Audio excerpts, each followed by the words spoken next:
Number 2 on the list is dispute among directors. Obviously, if you're a sole trader, this issue will have no bearing on your business. Having said that, running a small business can be stressful enough, and when things aren't going quite so well, it can get a little tense between directors. So, a few useful tips to help avoid serious issues arising in the first place. The first one is who you're partnering with. Are they bringing a different skill set to yours into the business, or maybe an injection of cash? Whatever it is, both of you must preempt issues by sitting down right at the start and defining each other's roles and responsibilities. Then put all that into a written agreement and add it to the business plan.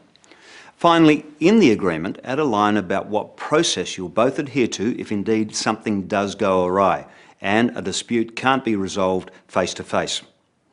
As cold as it seems, even going into business with family members should involve the same process and some serious discussion about keeping business and private lives separate. I guess that's quite easy for us because we both have a very different skill base. My background is in the business operations and marketing side of things, whereas William is a qualified chef. He also studied food technology at Regency TAFE, so he handles and looks after production, management and new product development, whereas I look after the marketing and the business operations, including the financial aspects of the business. Yeah, well, my partner is my wife, Nicole, so we had some real challenges up front in terms of making sure we're on the same page. We'd never worked together, so that was a real challenge. So we initial first 6 months was, to be honest, quite challenging. I think what we've done really well though in the last 2 years is got really clear on who does what, and more importantly, who's accountable for what. Once we were clear on that, we actually worked very well together, but initially it was a real challenge.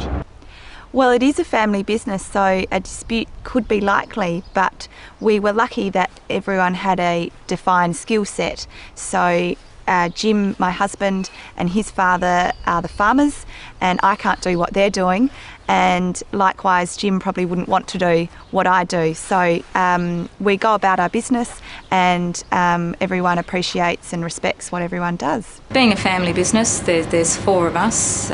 We each have our own roles and responsibilities within the business. Every now and then we do come up with some problems that arise. When this happens, we get together as a family unit, discuss them, resolve them, don't hold any grudges, and we move on. At Williams Metalfab there's 3 business partners. There's Peter Williams, Craig Williams and myself. We all have our own roles to play, and we all help each other out, and there's no us and them mentality. It's we work together as a team and talk any issues out. It is inevitable that disputes will arise, and if a good, solid discussion doesn't resolve it, what next? Well, bring in a mediator or seek external advice from somebody who is a trusted advisor, such as your accountant or even a lawyer. Of course, the last resorts could end up being rather nasty. Legal action, buyout of your business partner, or even selling or winding up the business. But we don't want you to become another statistic, so use the workbook as a guide to plan how you'll sort issues before they become a real headache.